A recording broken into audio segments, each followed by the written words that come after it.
There was a rough desert wind blowing into Los Angeles that evening. It was one of those hot, dry Santa Anas that come down through the mountain passes and curl your hair, make your nerves jump and your skin itch. On nights like that, every booze party ends up in a fight, and meek little housewives feel the edge of a carving knife and study their husbands' necks. Anything can happen when the Santa Ana blows in from the desert.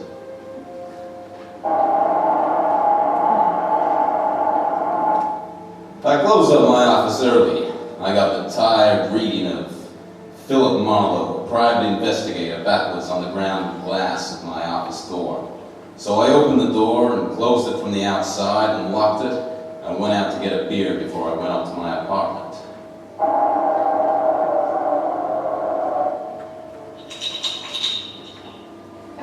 Fill out again, Mr. Marlin? Marlowe. Marlowe. Marlin is a fish. Yeah, I know. Hey, you. Bartender, give me another ride. That drunk again? What did you expect in this business? Autograph hounds? Make it snappy, you hear? Be right with you, sport. I just gotta pull this man a beer. For crying out loud, these stumblebums that come into his bar. You got another customer, Bacchus. Hey, bud, you seen a lady in here lately? A lady? Tall, good looking, brown hair, print bolero jacket, and a blue silk dress. No, sir. No, sir. Nobody like that's been here. Alright, straight Scotch, fast. I left my engine running out there. Yes, sir. Yes, sir. This slick-looking, sarcastic guy stepped up to the bar and drank his scotch. Oh. Then he stopped. The drunk was grinning at him. And then, without changing his grin, the drunk swept a gun from somewhere so fast it was just a blur coming out. Made a couple of hard snaps, and then a little smoke curled. Very little.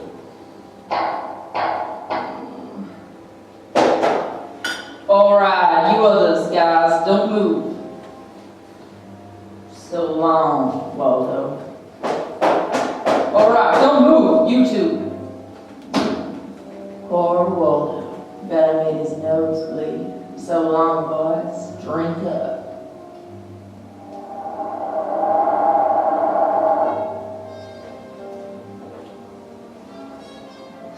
Alright, get on that phone, kid.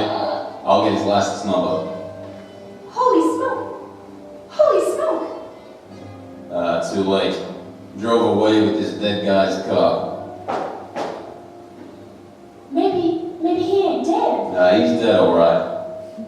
Where's your phone? This is for the police. The Prowl Car boys were there in about 5 minutes. Waldo was out of business, alright. And nothing in his pockets told who he was. But he had about $700 on him. I told the cops what I knew, including about Waldo's tall, brown-haired pretty girl in the bolero jacket.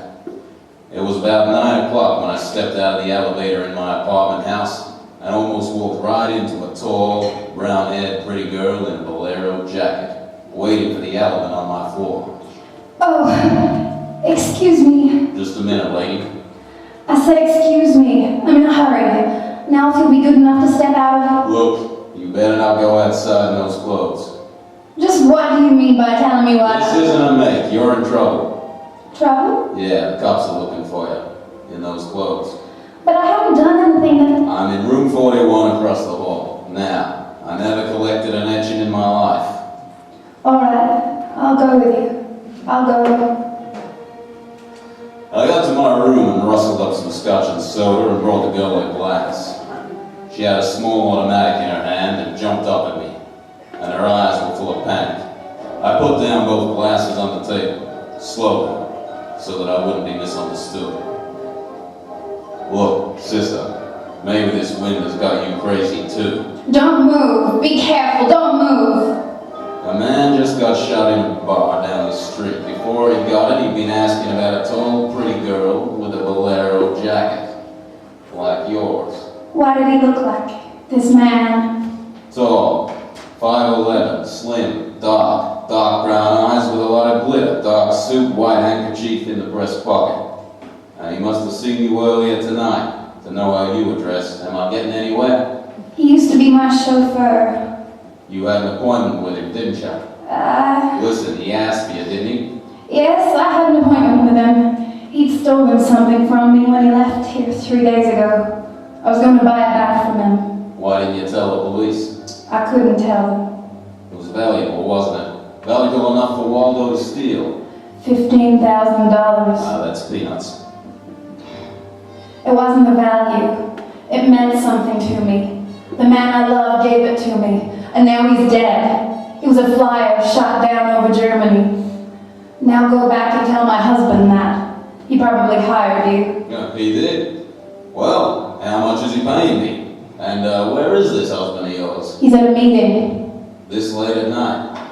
He's a very important man. He's a hydroelectric engineer. I'll have you know that my husband is one of the... Skip it. I'll take him to lunch sometime and have him tell me himself. And about Waldo. Whatever he had on you is dead stock now. Like Waldo himself. You mean he's dead? Waldo is dead? Yes, sister, he's dead. Dead, dead, dead. Lady, he's dead. Scream and I'll give you 2 black eyes. I'm not gonna scream. Who would that be? There's a dressing room behind that door. Hide there. But I don't want to. Now don't argue with me. Do it. All right. All right.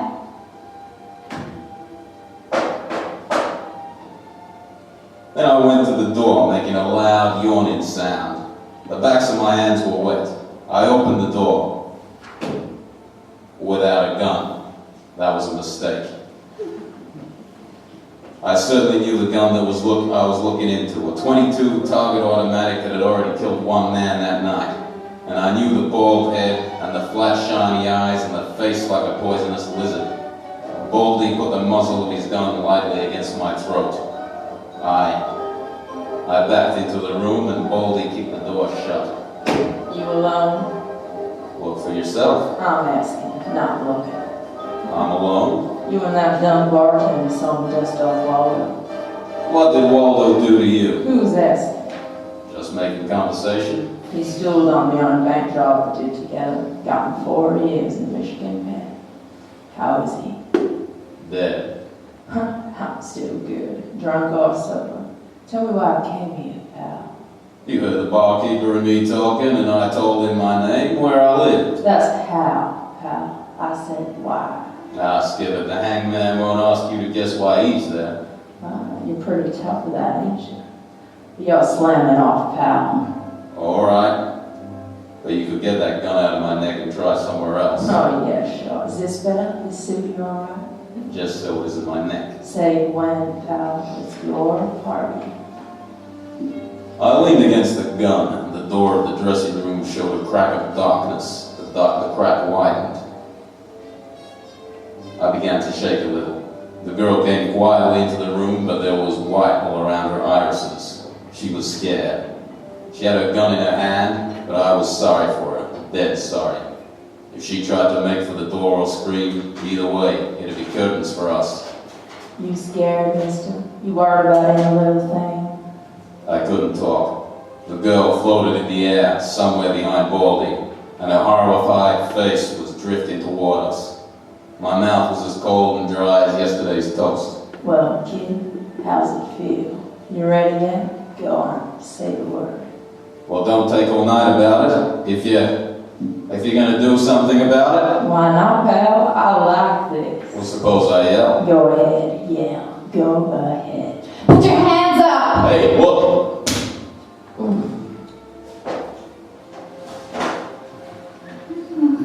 Thanks, sister. Thanks. That buys me. Everything I have is yours now and forever. Is he dead? You flatter me no end, lady. I only punched him. All right, now get out of here while I call the cops down on this killer. Yeah. Good night. Hey, wait! Leave that bolero jacket here. It marks you for the cops. Oh, yes. Here. Okay. See you again? Why? Oh, I don't know. Nah, I guess not. After all, who am I to be the rival of a dead fly? I'll see the police get Jesse James here. Good night, lady.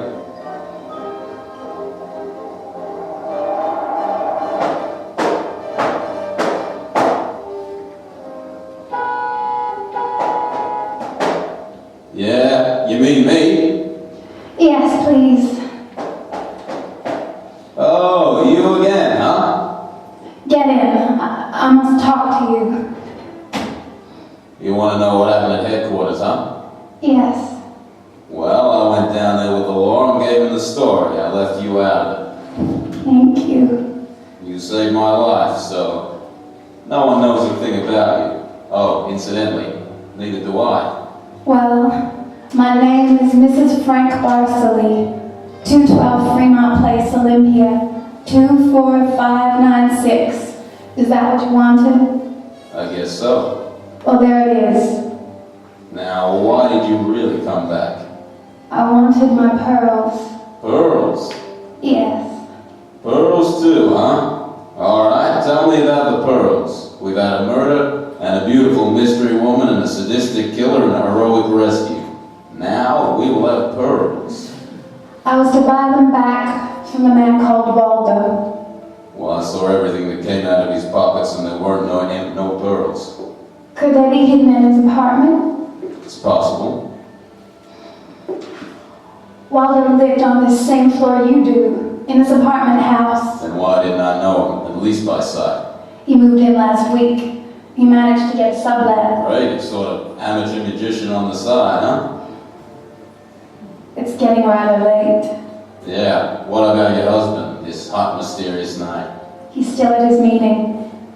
Could have brought him along. He could have sat in the back seat working out a problem in hydroelectrics while... Well, what? Well, I didn't have any answers that wouldn't sound cheap or ridiculous from the sophomore class in repartee. I had an unlit cigarette in my hand. I threw it out the window. I took a hold of her and kissed her. She sat very still. I was shaking when I let go of her. Her voice trembled a little when she spoke. I meant you to do that. I wasn't always that way. Only since Johnny Dalmas was killed in a war. He gave me those pearls, 41 of them, perfectly matched with a diamond propeller clasp. I'd have loved them if they'd been wooden beads because he gave them to me. I love Johnny. The way you love just one time. You understand that? What's your name? Lola. Lola. How do you explain a $15,000 pearl necklace to your husband? I told him they were imitation and I brought them myself. How did Waldo latch onto them and what they stood for? When my husband was in Argentina, Waldo and I would go for long drives. I was restless and wretched because of Johnny. Sometimes Waldo and I had a little drink together, but that's all. But you confided in Waldo about these pearls. I was a fool. And when your husband came back, Waldo stole the pearls and offered to sell them back to you. Or he'd tell Papa, huh? I was a fool. And now you think the pearls are upstairs in Waldo's apartment? I suppose it's a lot to ask. No, sweetheart. I've been paid. I'll go look. Wait here, huh?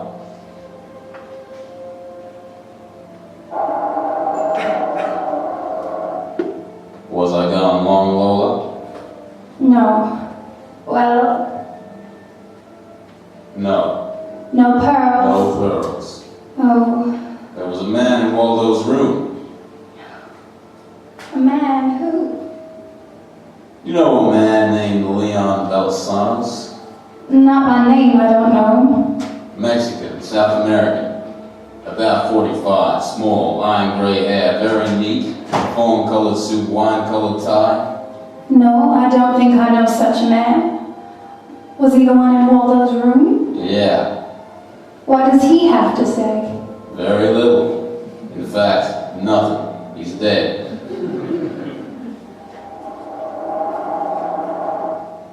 I sat with Lola Barsley in a car, listening to that jittery, infuriating desert wind gallop around in the midnight streets. I just told her about the Latin-looking man I found in Waldo's room in a very dead condition. I held her hands until they stopped trembling, and then I gave her the few remaining details. He had a gun in his shoulder holster, but someone strangled him before he could use it. Someone? Waldo? Maybe. You see that convertible coupe 2 cars ahead of us? It's been there for hours. It was there before I parked here to wait for you. Leon, the man in Waldo's room, came in that car, but according to the key containers he carried, that isn't his car. Whose car is it? Does it matter? Well, it belongs to a lady, according to the tag on the keys. A lady? Well, anyway, a woman, if you're gonna split hairs. Eugenie Kolchenko, in West Los Angeles? Never heard of her. Uh-huh. All right. Well, you go home now, huh? What are you gonna do? Drive that fussy convertible around, wave at my friends, impress people. You run along now. Me, I've got another date.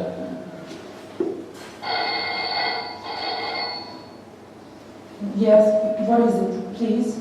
Miss, Eugenie Kolchenko? Yes, what is it? Did you lose or misplace a pigeon gray convertible coupe? What did he say? Now don't be alarmed, I found it, I brought it home to you. Come in, please. It is a reward you wish, shall we say? Snap it out of it, dragon lady, who was he? Who was who? The little guy, Leon, you loaned your car to. He's dead. Who was he? No. Oh, yes. Eugene! Darling, come here, please. What's the matter, honey? Who is this man? I came about Miss Kolchenko's car. What about a car? The gentleman who borrowed it couldn't return it on account of he isn't alive. He's dead, darling, he's dead. That's putting it more bluntly, of course. Dead, huh? Completely. Who are you? Philip Marlowe, private investigator. My car. You told the police yet? Never do it once, what can be deferred? Pending negotiations. ASAP. Yeah, I might negotiate. Oh, peachy. What do you know, Marlowe? A man named Waldo was shot in a bar tonight. I happen to have the inside as to who he was, and when I visited his apartment tonight, I found this Leon Balsanos dead. You wouldn't happen to have $500 in 20s on him, would you? No, but this Waldo had over $700 on him when he was killed at that cocktail bar. Mostly in 20s. Is there a basis there for negotiations yet? Very well, Marlowe. I'm a married man. There were certain unpaid bills for some stuff Miss Kolchenko had here, put to my account. But you told me I might charge to your account. Yeah, well, I wasn't too bright. That might be the understatement of the decade, but go on. I had these unpaid bills safely in my briefcase. Somehow, this Waldo had a chance to steal the briefcase. I hired Leon and gave him $500 to buy back those bills from Waldo. Instead, Waldo took Leon's dough and was forced to kill Leon in the process. And then he went out to keep another date and accidentally walked into an old pal hostile enough to blow him down. Yeah, and someone still has those bills. And I'm in for a divorce suit. The man who shot Waldo got away in Waldo's car, with your briefcase in it. Yeah, that could be. The cops caught him. Well, then the police have the briefcase. Maybe. But the police are interested in solving crime, not in tossing mud for the benefit of sensation eaters. Look, I got a friend or two at headquarters. Let me see what I can do. Yeah, it's worth $500 to me. Well, and that's what it'll cost you. Well, good luck. Thank you, Mr. Marlowe. Philip Marlowe, remember? My name is Frank Barsley. Barsley. Oh, What does that mean? the big hydroelectric engineer. Yeah, how did you know? My voices tell me. Darling, this man is manifestly insane. It's the heat, Miss Kolchenko. It's the Santa Ana. It's the desert wind. May I use your telephone? Someday I must tell you about Ibarra. Salt of the earth, Ibarra, detective lieutenant over at Central Homicide. I phoned Ibarra from Miss Kolchenko's house and told her where she could find a well-dressed cadaver named Leon and furnished a few small details. I gave Ibarra time to check my tip, and then I went down to see the good lieutenant and told her why I'd been in Waldo's room only to find Leon instead of a certain lady's string of pearls. Pearls, eh? Well, I thought Waldo might have them up there. Whose pearls were they? A lady's. Go on. Or they might have been in Waldo's car when Waldo's killer drove away. Yeah. Well, what? Yeah. They might have. Also, a batch of unpaid bills charged to the account of a certain Frank Barsley. Yeah. Uh-huh. Well, now, the police aren't interested in domestic scandal. They want to prevent or to solve crime, all right? So I've got $500 for the police fund if those pearls and those bills are returned to their rightful owners. Quit your kidding. No, it's a valuable necklace. Yes. There's your necklace. That's it. 41 pearls, perfectly matched. Diamond propeller clasp. That's it. That's the one. Take it away, Marlo. On the level. Just tell me straight what it's all about. All I ask. Sure. Well, this Waldo was blackmailing a wife with the pearls and her husband with the bills. A guy by the name of Barsley. Well, Barsley sent Leon to get the bills from Waldo. Instead, Waldo killed Leon, and then stepped out and happened to get shot by that guy at the bar. Now, if Barsley's name stays out of the paper, I get $500, and that goes to the police fund. We'll keep him out. Well, now, I'm not in this case for the money. I just want back the bills and the pearls. As you say, Marlo, the police aren't in business to sling blood. Well, you can deliver the pearls to the lady yourself if you like. She lives in... No. Marlo, you better take them to her. You see, except for the diamond and propeller clasp on them, they're phony.